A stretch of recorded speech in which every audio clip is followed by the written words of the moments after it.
भाई कुछ दिन हो गए इंस्टाग्राम पर आपके डीएम्स आ रहे हैं कि भाई जरा बताओ जो एम्पलीफायर सर्किट्स आते हैं आजकल के, जो बहुत सारे एम्पलीफायर इससे भी सर्किट्स आने लगे हैं, जिन सर्किट्स पर जो 7805 का जो वोल्टेज रेगुलेटर वाला ट्रांजिस्टर होता है ना, वो नहीं आता है पहले से। तो पहले क्या होता था, पहले के जो किट्स आते थे उन पर पहले से ही लगा हुआ आता था वो जो वोल्टेज रेगुलेटर वाला 7805 का जो ट्रांजिस्टर, जिससे कि आप 5 वोल्ट आउटपुट निकालते थे और वही आउटपुट को आप आपके ब्लूटूथ पैनल हो गया और भी कुछ 5 वोल्ट के जितने भी काम है उन पर लगाते थे। तो आपका ये क्वेश्चन आ रहा है कि भाई जरा बताओ, अभी तो जितने तरह के सर्किट्स हैं उन पर हम कैसे एक ऐसे कनेक्शन के बारे में बताओ, मतलब ऐसे ट्रिक के बारे में बताओ जिस ट्रिक को अप्लाई करके जिस तरह भी एम्पलीफायर सर्किट हो उन पर हम बेझिझक, अगर 7805 ट्रांजिस्टर पहले से नहीं आया है तो हम वो ट्रिक को यूज़ करके 7805 ट्रांजिस्टर बड़े ही आसानी से, बड़े ही कम खर्चे में हम लगा सकते हैं। तो जी हाँ गाइज, आज के इस वीडियो में मैं आपको कुछ ऐसे ट्रिक्स बताने जा रहा हूँ जिस ट्रिक को अप्लाई करके आप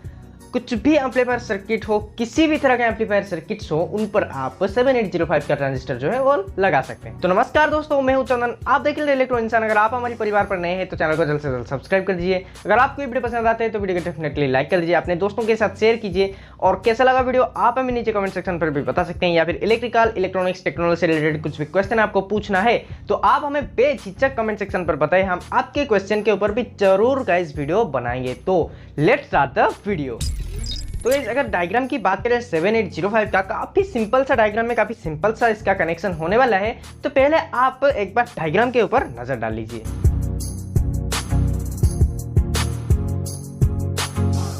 काफ़ी छोटा सा, नन्हा सा, मुन्ना सा, प्यारा सा गाइस डायग्राम था। आशा करता हूँ आपको समझ में आ गया होगा, बड़ा ही सिंपल डायग्राम था। तो इस तरह कुछ सर्किट्स को लेकर मैं आपको दिखाऊंगा कि 7805 जो ये वाला जो ट्रिक है वो कैसे काम करेगा, 7805 ट्रांजिस्टर आप इन पर कैसे लगा सकते हैं इस ट्रिक को अप्लाई करके। तो गाइस ट्रिक क्या है, चलिए देख लेते हैं। तो गाइस ये जो ट्रिक है बहुत ही सिंपल सा एक ट्रिक है। तो इस ट्रिक को दिखाने के लिए हमने यहाँ पर 3 तरह के एम्पलीफायर सर्किट्स का यूज़ किए हैं। पहला तो है गाइस TDA 2030 सर्किट का, हम आपको 5 वोल्ट निकाल के दिखाएंगे। आप देख सकते हैं ये वाला जो किट है इस पर गाइस 7805 ट्रांजिस्टर यहाँ लगता है, जो कि लगाया नहीं गया है। तो इस पर कैसे आप लगा सकते हैं, बड़े ही आसान से एक ट्रिक है, मैं आपको बताऊंगा, जिससे कि यूज़ करके आप कुछ भी एम्पलीफायर सर्किट्स हो उस पर लगा सकते हैं। तो पहले हमने TDA 2030 का किट लिया है, उसके बाद बड़ा ही बेसिक सा जो है हमारा 6283 6283 का भी एक सर्किट लिया है जो कि मोनोबोर्ड है, और गाइस इसके साथ हमने 4440 का भी एक बोर्ड लिया है जिस पर भी मैं आपको बताऊंगा कि कैसे गाइस हमारा जो 5 वोल्ट है वो निकाला जाएगा। गाइस ये सिर्फ इन्हीं तीनों सर्किट्स के लिए नहीं है, ये जो ट्रिक है इस ट्रिक को यूज करके आपके पास कुछ भी एम्पलीफायर सर्किट्स हो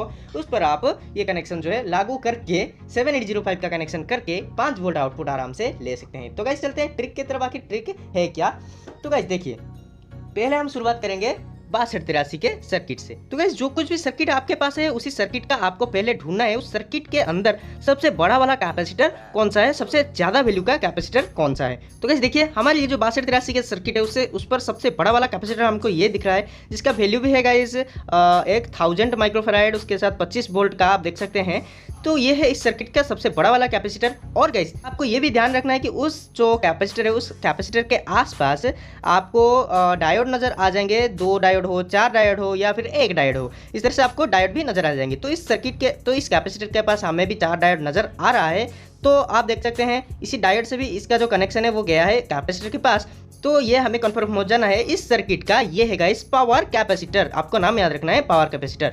तो इस तरह आप ढूंढ सकते हैं सबसे बड़े वाले कैपेसिटर को। इसी तरह मैं आपको अगर 4440 के इस सर्किट पर दिखाऊं तो इस सर्किट के अंदर सबसे बड़ा कैपेसिटर गाइस हमें ये नजर आ रहा है। आप देख सकते हैं ये जो सर्किट है इस सर्किट पर हमें ये सबसे बड़ा नजर आ रहा है, उसके पास भी आपको यहाँ पर 4 डायोड्स देखने को मिल जाएंगे। इसको अगर हम उल्टा करेंगे आप देख सकते हैं ये है हमारा कैपेसिटर का पॉइंट, ये जो दोनों 1 2 ये है हमारे कैपेसिटर का पॉइंट, और यहाँ पर कनेक्शन गया है कहाँ, हमारे डायोड के पास। यहाँ पर हमें ये रिजल्ट मिला कि इस सर्किट का सबसे बड़ा कैपेसिटर मतलब पावर कैपेसिटर है ये वाला कैपेसिटर, जिसका वैल्यू आप देख सकते हैं यहाँ पर है 4700 माइक्रोफैराड 25 वोल्ट का। तो गाइस ये है इसका पावर कैपेसिटर। तो स्टेप 1 पर आपको क्या करना है, पावर कैपेसिटर आइडेंटिफाई करना है। तो गाइस अभी यहाँ पर अगर 2030 की बात करें तो यहाँ पर थोड़ा गाइस अलग है, बाकी बिल्कुल सेम है। क्या अलग है मैं बता दूं, ये जो जितने भी सर्किट्स मैंने दिखाया 6283 4440 इन पर गाइस 012 का इनपुट दिया जाता है, लेकिन यहाँ पर 12 का इनपुट दिया जाता है। तो इस पर आपको 2 पावर कैपेसिटर्स देखने को मिल जाएंगे, जिस केस पर हमारा यह है। तो गाइस देखिए TDA 2030 पर हमें सेम वैल्यू का यहाँ पर 2 बड़े बड़े कैपेसिटर्स देखने को मिल रहे हैं, जिसका वैल्यू है 25 वोल्ट 2200 माइक्रोफैराड। यहाँ पर भी उसका वैल्यू उतना ही होना चाहिए। देखिए आप देख सकते हैं, हाँ यहाँ पर भी उतना ही है, 2200 माइक्रोफैराड 25 वोल्ट। और उसके पास भी यहाँ पर 4 डायोड्स हैं। और इसके कनेक्शन देखें 4 डायोड्स की, तो आप देख सकते हैं इसका कनेक्शन भी इसी डायोड के पास से ही आया है। तो हमें ये कंफर्म हो जाना है कि ये जो TDA2030 सर्किट रहा, इस सर्किट का ये दोनों है पावर कैपेसिटर, क्योंकि इस पर हमारा 12-0-12 का इनपुट दिया जाता है, लेकिन इस पर सिर्फ 0-12 का इनपुट दिया जाता है, सिर्फ और सिर्फ 0-12 का इनपुट दिया जाता है, इसलिए इस पर एक पावर कैपेसिटर है। तो गाइस स्टेप 1 पर आपको क्या करना है, आपको पावर कैपेसिटर आइडेंटिफाई कर लेना है, जो कि हमने कर लिया है। तो अभी क्या करना है आपको देख सकते हैं, देखिए पावर कैपेसिटर पर हमेशा यहाँ पर जितने वोल्ट AC इनपुट होता है, पावर कैपेसिटर के पास उसका DC चला जाता है। जैसे कि हमने यहाँ पर 12-0-12 का इनपुट दिया है। छोड़िए यहाँ पर आपको थोड़ा डिफिकल्ट होगा, मैं इस सर्किट को दिखाकर आपको समझाता हूँ। तो गाइस देखिए इस सर्किट पर क्या है, हमें 0-12 का AC इनपुट देते हैं, तो पावर कैपेसिटर के पास हमेशा उसका DC निकलता है। तो एक और बार गाइस रिपीट करता हूँ कि हम सर्किट पर जितने वोल्ट AC देते हैं, पावर कैपेसिटर के पास हमेशा उसका DC उतने ही वोल्ट का DC रहता है। एग्जांपल यहाँ पर हमने 12 वोल्ट इनपुट दिया है AC का ट्रांसफार्मर से डायरेक्ट लाकर, तो इसका पावर कैपेसिटर ये है, तो यहाँ पर हमारा हमेशा के लिए 12 वोल्ट का DC रहेगा। अभी हमको 12 वोल्ट DC मिल गया, जो कि अगर इसकी पोलैरिटी की बात करें, इसको आपको फॉलो करना है। इस कैपेसिटर की इस तरह गार जहाँ पर लगा होगा ना इस तरह से, तो उस साइड का हमें ध्यान रखना है, उस साइड का है माइनस, और जो बाकी साइड रहा और जो एक साइड रहा उसका प्लस। तो हमको यहाँ पर नेगेटिव मिल गया, पॉजिटिव भी मिल गया। एक और बार बता देता हूँ, यहाँ पर जो इस तरह का एक लाइन देख पा रहे होंगे, एक डार्क लाइन ब्लैक कलर का, उस लाइन जिस तरफ होगा वो वाला हो गया आपका माइनस या फिर नेगेटिव, और गाइस जो दूसरा साइड रहा वो हो गया आपका पॉजिटिव। तो गाइस यहाँ पर से हमें 12 वोल्ट का DC मिल गया। तो इस तरह से अगर यहाँ पर की TDA2030 की भी हम बात करेंगे, तो यहाँ पर ये जो दो सर्किट हैं, यहाँ पर आपको यहाँ पर गाइस दोनों पॉइंट पर आपको 12 वोल्ट DC मिल गया। आप चाहे इस पर एक लगा सकते, आप चाहे इस पर जो आपका ट्रांजिस्टर है वो लगा सकते हैं, या फिर इस पर भी लगा सकते हैं, उसका कुछ भी आपको फर्क नहीं पड़ता, जहां पर भी हो लगा सकते हैं। तो गाइस अगर 62-83 की बात करें, तो 62-83 का ये है गाइस पावर कैपेसिटर। और आपको यहाँ पर DC गाइस, यहाँ पर ये जो पावर कैपेसिटर के 2 टर्मिनल्स हैं, यहाँ पर आपको DC 12 वोल्ट का दिखने को मिल जाएगा, क्योंकि हम इन दोनों टर्मिनल्स पर AC इनपुट करेंगे, जो कि रेक्टिफायर होकर इस पावर कैपेसिटर के पास आ जाएगा। तो गाइस देखिए स्टेप 2 पर हमने आइडेंटिफाई कर लिया कि कहां पर हमारा 12 वोल्ट DC आ रहा है। और उसके बाद गाइस आपको स्टेप 3 में ये करना है, आपको एक 7805 का ट्रांजिस्टर लेना है, जो कि कुछ इस तरह से दिखता है। 7805 नाम याद रहे, जो कि एक वोल्टेज रेगुलेटर कैपेसिटर है, जिसका काम है 12 वोल्ट से 5 वोल्ट पर कन्वर्ट करना। तो इसका डायग्राम तो मैंने पहले दिखा दिया है वीडियो पर, उसी डायग्राम को फॉलो करके यहाँ पर आप कनेक्शन कर सकते हैं। इसका टोटल 4 तार निकलेगा। देखिए ग्राउंड का तार बीच में लगाकर यहाँ पर एक दे देना है, वहां पर एक दे देना है, और गाइस यहाँ पर इस साइड पर आपको इनपुट का देना है, जहां पर आप 12 वोल्ट देंगे तो यहाँ पर से हमारा 5 वोल्ट निकलेगा। तो इसका गाइस कनेक्शन क्या होगा, आइए देख लेते हैं।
यहाँ पर हमने कनेक्शन जो है वो कंप्लीट कर लिया है। आप देख सकते हैं कि हमने सीधा सीधा यहाँ पर जो है रेक्टिफायर के पास लगा दिया है हमारा 12 वोल्ट के ट्रांसफार्मर को। तो अभी हम यहाँ पर टेस्ट करेंगे कि यहाँ पर हमारा जो 12 वोल्ट डीसी है वो आ रहा है कि नहीं। उसके साथ यहाँ पर हम टेस्ट करेंगे कि हमारा जो 5 वोल्ट यहाँ पर आ रहा है कि नहीं इस ट्रांजिस्टर के थ्रू। तो गाइस देखिए, अभी हम मल्टीमीटर को सेट करेंगे डीसी में। यहाँ पर आप देख सकते हैं हमने मल्टीमीटर को यहाँ पर डीसी में सेट कर दिया है। तो अभी हम क्या करेंगे, पावर सप्लाई को सिंपल सा ऑन करेंगे और गाइस देखेंगे कि क्या होता है। तो गाइस हमने सिंपल सा जो है पावर सप्लाई को ऑन कर लिया है। तो अभी हम यहाँ पर देखिए मल्टीमीटर को यहाँ रख देते हैं। तो गाइस देखिए, अभी हम इस वोल्टेज को नापेंगे डीसी पर।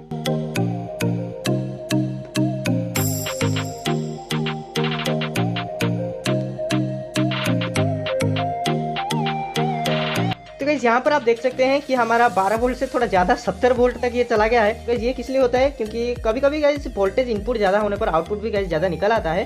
तो हमारा यहाँ पर 240 से ज़्यादा वोल्टेज कभी कभार आ जाता है। तो देखिए इस 12 वोल्ट हो या फिर 70 वोल्ट हो, जितना भी वोल्ट हो यहाँ पर कोई दिक्कत नहीं है। तो यहाँ पर देख सकते हैं कि यहाँ पर हमारा डीसी आ रहा है। तो अभी हम इसका आउटपुट नापेंगे ट्रांजिस्टर के थ्रू। तो यहाँ पर आप देख सकते हैं कि हमारा 4.95 वोल्ट या फिर समथिंग आ रहा है, मतलब यहाँ पर हमारा 5 वोल्ट जो है वो आउटपुट निकल के आ रहा है। तो देखिए यहाँ पर सिंपल सा यही ट्रिक था कि आपको सिर्फ और सिर्फ पावर कैपेसिटर जो है उसको फाइंड करना है। पावर कैपेसिटर को फाइंड करने के बाद उसी से ही आपका इस जो 7805 का ट्रांजिस्टर है उसको कनेक्ट कर लेना है। उसके आउटपुट पर आपको 5 वोल्ट निकल जाएगा। तो इसका कनेक्शन सिर्फ और सिर्फ मैंने 6283 का दिखाया है, लेकिन आप ये वाला जो TDA 2030 है सर्किट है 4440 है या फिर कुछ और टाइप के सर्किट्स अगर आपके पास हैं तो उसको भी यूज करके आप इसका कनेक्शन जो है बड़े अच्छे से कर सकते हैं।